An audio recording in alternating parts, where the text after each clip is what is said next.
തമിഴ്നാട്ടിലെ കോയമ്പത്തൂരിൽ കാട്ടാന കിണറ്റിൽ വീണ് ചെരിഞ്ഞു. അലന്തുരയിലാണ് ഈ സംഭവം നടന്നത്. ക്രെയിൻ ഉപയോഗിച്ച് ആനയെ പുറത്തെത്തിച്ചു. അതിന്റെ ദൃശ്യമൊന്ന് നോക്കാം ആദ്യം.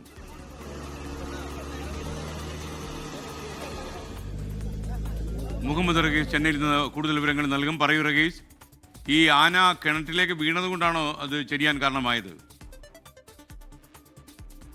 അതെ എസ് കെ, ഈ ആന കിണറ്റിലേക്ക് വീണാണ് ചരിഞ്ഞത്. ഇന്ന് രാവിലെ ഒരു 3:50 കൂടിയായിരുന്നു സംഭവം.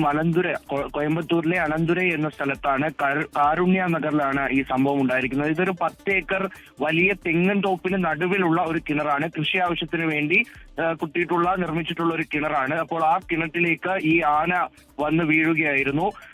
സ്ഥിരമായി ഇവിടെ കൂട്ടത്തോടെ കാട്ടാന ഇറങ്ങാറുള്ള സ്ഥലമാണ്. അപ്പോൾ കൂട്ടം തെറ്റി വന്ന ഒരു കാട്ടാന ഈ ഒരു കിണറ്റിലേക്ക് വീണു എന്നാണ് മനസ്സിലാകുന്നത്. രാവിലെ തൊഴിലാളികൾ എത്തുമ്പോഴാണ് കിണറ്റിൽ ആന വീണിട്ടുള്ള കാര്യം മനസ്സിലായത്. അങ്ങനെ ഫോറസ്റ്റിനെ വിവരം അറിയിച്ചു, പോലീസിനെ വിവരം അറിയിച്ചു.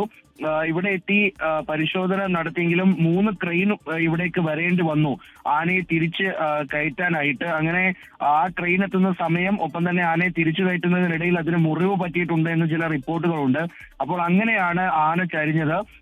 എന്തായാലും 20 അടി താഴ്ചയുള്ള ഒരു വലിയ കിണറാണ്. 10 അടി വീതിയുണ്ട്. കൃഷി ആവശ്യത്തിന് ഉപയോഗിക്കുന്ന കിണറാണ്. അങ്ങനെ കിണറ്റിൽ വീണ് ആണ് ആന ചരിഞ്ഞത്. നിലവിൽ ഫോറസ്റ്റ് ഉദ്യോഗസ്ഥരടക്കം സ്ഥലത്തെത്തി സംഭവത്തെക്കുറിച്ച് അന്വേഷിക്കുന്നുണ്ട് എസ് കെ എൻ.